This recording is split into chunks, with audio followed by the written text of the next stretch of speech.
Hi, my name is Lucretia Johnson. I'm the Community Outreach Dietitian at the Otis Moss Jr. Health Center's Food for Life Market. Hi, my name is Anthony Verona. I'm the Culinary Director with Sodexo at University Hospital Health System. Welcome to our food presentation today. And for the month of March, we're going to be preparing a wheatberry salad with beets, fennel, and a citrus vinaigrette. And March is Colorectal Awareness Month. And it's also National Nutrition Month. So if you didn't know, colorectal cancer is the third most common cancer in the United States. And there are a lot of different ways that you can lower your risk. And one of those great ways is by doing things a little different with your diet. So eating more fruits, vegetables, whole grains is a great way to lower your risk, as well as getting screened. Around the age of 45, you should be getting screened. And if you have a history of colorectal cancer in your family, get screened earlier. You also want to make sure that you're getting regular exercise, so around 150 minutes a week.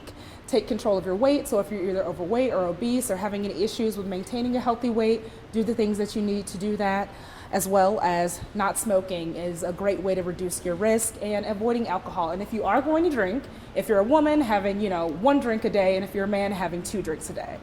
So the great thing about this recipe is it has all of those wonderful things we talked about. Lots of fruits and vegetables, and it also has a lot of whole grain in it. So with the recipe that we're doing right now, the wheat berries have about 6 grams of fiber, beets about 3.8 grams, onions 1.8 grams, dried cranberries 2.3, 4 grams with the pumpkin seeds. So there's all of these different ingredients that have really high fiber, and that's what you really want to focus on.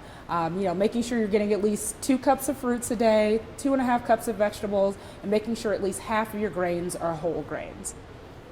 As Lucretia mentioned, we're making a wheatberry salad. Wow, this is a great recipe. We're going to start off by talking about our ingredients a little bit here. So what do we got in here? First of all, we have the wheatberries. And to save on time, we're going to get these started. We're using a Pampered Chef electric pot today. So this thing is really cool. Any kind of turbo pot or electric cooker like this will work. We're just using this today, but you can definitely use this on the stove top as well. You put in a few cups of water, you drop in the farro and simmer it away and you have it. But we're going to use this today. Really simple. I think a lot of people have these today. So we're just going to drop this in. As we get this going, we'll talk about the other ingredients. 2 cups of water, that's it. This is all I'm doing. I'm closing the lid. I'm going to put this on for 30 minutes. And I press start and you let it go. That's it, okay? So we're going to let that go for 30 minutes. And it'll be cooked, and this is what we're going to have right here. Cooked farro, beautiful, wheat berries, I'm sorry. And, that's a good point. You could use farro, you could use wheat berries, you could do this with rice, you could do this with a ton of different grains. Quinoa would be awesome, but today we're happen to be using wheat berries for this. So this is cooked and ready to go. Let's talk about our ingredients. Fresh fennel. I'm going to show you how to slice that. What is fennel? Fennel is a bulb, kind of like celery, has a licorice anise flavor to it. Really bright, really vibrant, a great winter vegetable. Beets. We roasted the beets. Again, I'm going to talk about how I prepared everything, but we're going to be using beets. We've got some grapefruit. We've got some beautiful fresh herbs, some dried, the recipe says cranberries, but today we're using cherries because that's what we had, not a big deal. The recipe also says pumpkin seeds, but we're using sunflower seeds. Wonderful. And they're seeds, they're not nuts, so they can kind of be interchanged. Not a lot of allergens with that. Here's the whole grapefruit that I'm going to show you, and then some roasted onions that I'm going to talk about as well. So let's put this aside. And then we're going to have a vinaigrette that I'm going to show you how to make here in a little bit. I'll go over the ingredients here. A little bit of red wine vinegar, some shallots, Dijon mustard, honey, some curry powder, of course the juice from the grapefruit, we don't want to waste that, and the grapefruit zest. So let's get cooking. So the first thing we're going to do is let's talk about our red onions. So what did I do with the red onions? I'm not going to show you how I did it today, but it's very simple. Basically, you could chop these onions any way you want. I just happen to do a thick kind of julienne, salt, pepper, a little olive oil on a sheet pan. I roast them in a 400-degree oven for 12 minutes, and this is what you get. That's going to add a lot of deep, robust flavor to our salad, okay? All right, as we're talking about the ingredients, we're going to mix them together. So I'm going to put my cooked wheat berries in here. And these are just al dente. What does al dente mean? That's Italian for to the tooth. So they're not crunchy, but they're not overdone. They're not mushy. They're just very al dente and have a nice delicate texture to them. So I'm just kind of fluffing them up a little bit because we cooked it and then we put it in the refrigerator and cooled it down. There is some starch in here, so we're just kind of cutting our spatula and just kind of loosen it up a little bit. Okay, here's our fennel. We pre-sliced it. I'm going to show you how to slice that here. And we put in a little bit of cold water. So if you're waiting a little bit, it's great to put in a little bit of cold water. It'll kind of dry out. On the fennel, we can use what we call the fennel fronds. This part, that's actually going to be in with some of our fresh herbs. So these are definitely edible. I prefer these kind of middle parts that are a little bit lighter, a little bit more delicate. So we're going to use that in our fresh herb mixture that we're going to use in a little bit. So what I like to do, and we washed all this beforehand, all our vegetables were washed. I cut it right in half. I kind of leave the stem in. I'm going to cut just a little bit of the stem off. There's two ways you can do this. You can use a mandolin. Anybody know what a mandolin is? Mandolin is a device that you run the vegetables on, and you can definitely use that. And that gets it real consistent, okay? But if you don't have a mandolin, you can do it the old school way, and we're just going to use a little bit of knife. Might not be as consistent depending on your knife skills. That's basically what you're looking for. As thin as you can possibly get it, okay? So we're going to put that in there. So fennel, again, licoricey flavor. Adds an awesome flavor to the dish. So we're going to put that aside. And as we're prepping this, we're going to throw some of these ingredients in. So I don't need all these, but a little bit of the red onion. Look, and this salad's going to be a little bit wheatberry, but a ton of vegetables. So look how little I have now. You wait till this gets all the vegetables in it. It's going to be nice and full. We're going to keep our fennel fronds over there. Okay? I'm actually going to put some gloves on, and we're going to cut these beets up. So beets, I'm going to use a separate cutting board too, because I don't know if you've ever dealt with beets, but it kind of makes a mess. Lucretia, why are beets so good? What's about the color in them? So usually when, fruits or vegetables have like that deep, rich color, they have a lot of phytonutrients in them. And beets are wonderful too because they have a ton of fiber in them. So let's see, for beets, we're seeing about 3.8 grams of fiber per cup. And it's really easy to get a cup of beets in. One of the biggest things, most Americans are not eating enough fiber. For women, they want you to eat about 21 to 25 grams of fiber. Men to get up to at least 30 grams of fiber. Most people aren't doing that, so adding in a cup of beets to any salad can really be a great way to get more fiber in your diet. So how did I cook these beets? You're wondering, oh, chef, how'd they get so soft? I washed them really well, scrubbed them. I wrapped them in a little bit of foil. I put a little bit of olive oil, some salt and pepper on them. Wrapped them in foil, and I threw them in a 350-degree oven for maybe an hour. You got to watch them. Take a little bit of a toothpick or something and prick them. And when they come out clean and without any resistance, then they're going to be done. So I added my beets. We'll set this aside. So I got my beets, my red onion in there. Next, let's go with, there's a ton of ingredients in here, so we're going to go with our grapefruit. So how did I get the grapefruit to look like that? I didn't open a can, I'll tell you that. So I cut the ends off.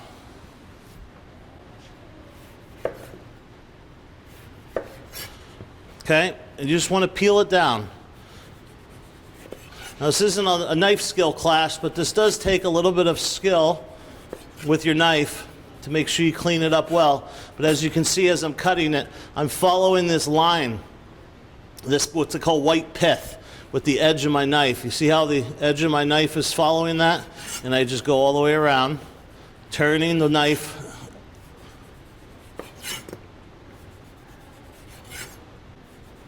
And then what you get is just a beautiful, clean grapefruit.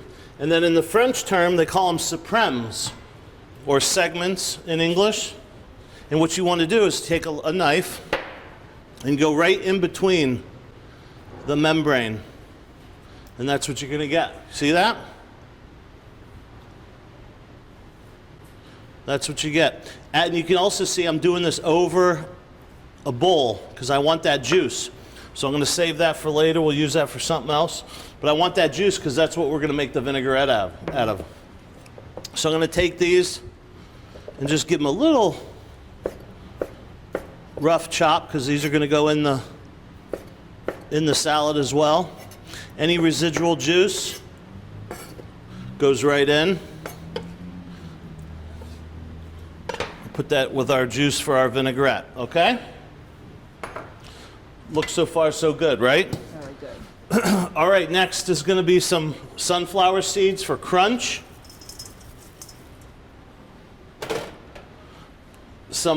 These are dried cherries, and a lot of times when I use dried cherries, I'll pour a little bit of like lukewarm water over them to plump them up. Yeah. But this salad's going to sit, and it's going to have a vinaigrette, so I'm not too worried about it. Plus, these are pretty fresh dried cherries, so they're nice and already soft. So we're going to add that, and we did our onions. Let's cut up some of our herbs. You could use a lot of different herbs here. We just happen to be using parsley, fresh mint, and our fennel fronds, okay? So we're just gonna trim these up a little bit, get these big stems off of there. Parsley stems, as long as they're not too big, perfectly fine.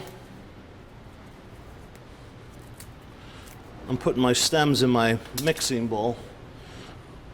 So we just trim these up, and we're just gonna give these a rough chop. We don't want these super fine. A little bit of texture. We want that green color. Remember, we eat with our eyes as well. So we're gonna take these.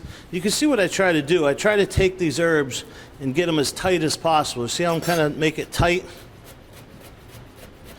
I run my knife through here. If they're getting a little bit loose, I'll go back and tighten them up. And they smell so good and fresh, like you could just feel amazing. Squish it back up a little bit. And then what I like to do when I'm done here, I push everything together. I take my whole hand and I turn it, right? Because I was cutting it, and now I just give it another cut across here. And now what I get are these kind of nice pieces of fresh herbs. And that, to me, is one of the major keys. This in the vinaigrette is a key to such a great salad, because that adds just a ton of freshness, especially now. I mean, we're in Cleveland. It's beautifully sunny out here, but this past couple days it's been pretty yucky. And to have a salad that's robust like this, I mean, this is a winter salad, but you need something a little bit vibrant. We're using grapefruit as well, because grapefruit is such a great, orange is great, but in the winter, right? I forgot my fennel. A little bit of fennel. All right, now let's make a vinaigrette. I saved this part for you because we're going to chop up the shallot, okay? What's a shallot? A shallot is a cross between kind of like a garlic and onion is how I name it. So we're going to peel it apart a little bit, cut the ends off.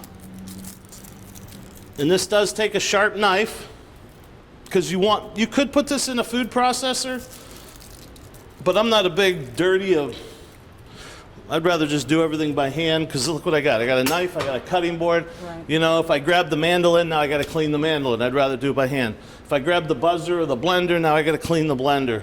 It's great to learn how to use a real sharp knife, okay? So what I do is I take this shallot. See how I go across, right? It's important to keep your knife level to the cutting board. I'm not like this. I'm not up and down. I'm level, okay? I'm careful not to cut myself. Okay, and then I go across. You do this with a dull knife, A, it's going to be nasty and smashed, and B, you're going to cut yourself. So what I get here is a very, very fine dice, what we call in the restaurant business a brunoise. So I take it and then I just run my knife one more time through it. These we'll use in another dish. And I put this in my bowl that we're going to make our vinaigrette in. Vinaigrettes typically have some sort of garlic or shallot or something like that. Okay. Vinaigrette. What does a vinaigrette typically have? Well, shallots for one thing. Dijon mustard is a must. There's two things that Dijon mustard does. It's going to act as an emulsifier. If you don't know what an emulsifier is, the best example of an emulsification is mayonnaise, right? They use some sort of acid. They use egg yolks as the emulsifier. So when you go into the supermarket and you grab a bottle of salad dressing, they're using some sort of stabilizer, xanthan gum or something like that to suspend it all. Because if oil and vinegar, like oil and water, they don't mix, they're just going to be separated. So we use that as an emulsifier, but we also use it as a flavor enhancer because Dijon mustard is delicious. A little bit of salt, a little bit of pepper. Here's our juice from our grapefruit, our zest from our grapefruit, a little bit of curry powder. Special ingredient there. If you don't like curry powder, don't use it. If you don't like red wine vinegar, don't use it. Use another vinegar. Remember, a vinaigrette or a salad dressing is always going to be 3 to 1. 3 parts vinegar of some sort of acid. I'm sorry, vice versa. 1 part acid to 3 parts oil. Okay? Let me grab my extra virgin olive oil. So what do I have in here now? I have my shallots. I got my salt and pepper. I have my vinegar. I have my grapefruit juice. I'm going to put in my honey as well. A little bit of sweetness. Not too much, but we want a little bit of sweetness. Remember, if I didn't have herbs in here, I'd definitely put herbs in my dressing. So I'm mixing this up. And I have a great bowl for this because it's nice and flat.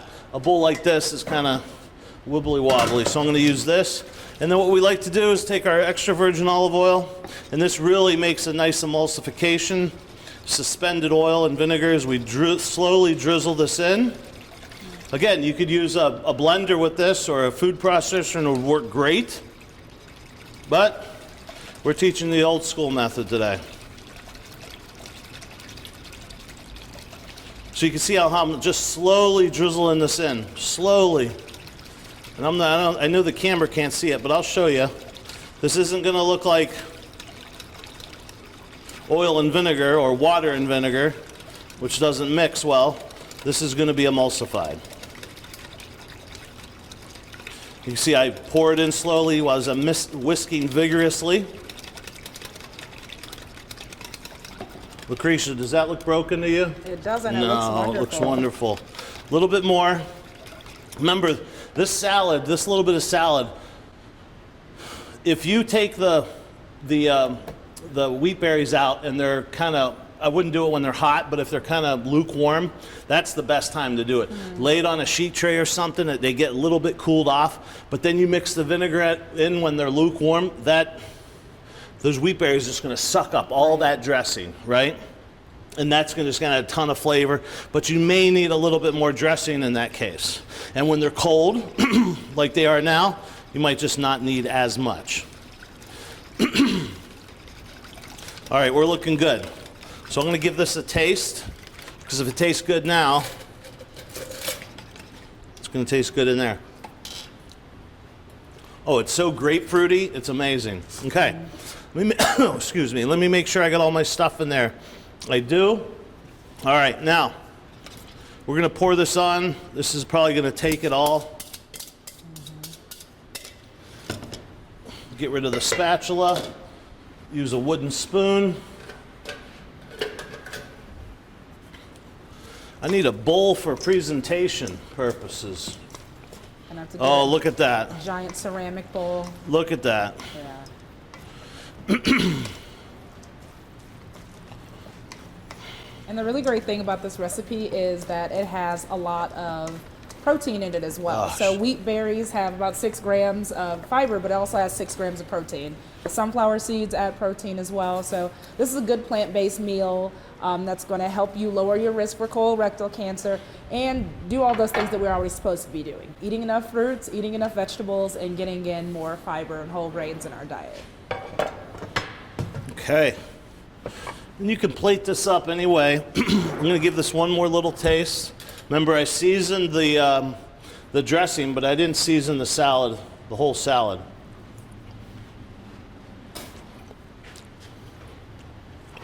I don't think it needs anything else. Oh. I got a piece of fennel. I got a piece of beet. I got a little cherry, dried cherry. Amazing. So we're just going to put a little bit on there. And I don't know about you, but I love what the beet does to the salad. It gives it that little rosy hue, which is beautiful. What I like to do is just drizzle just a little bit of extra virgin olive oil over it.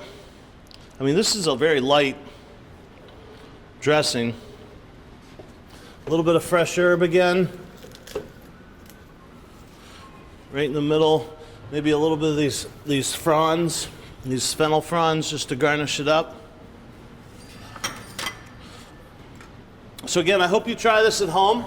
And there's so many different variations you could do. Remember what I said, rice or wheat berries or farro. Quinoa would be great. Oranges instead of grapefruits, different golden raisins, regular raisins, apricots, you name it. You don't like fennel, put celery, put carrot, put zucchini, put cucumber, whatever you want in there. It's really about the dressing and the herbs and that grain. So I hope you try this at home. It's delicious. Thank you for joining us. Thank you for joining us. Have a great day.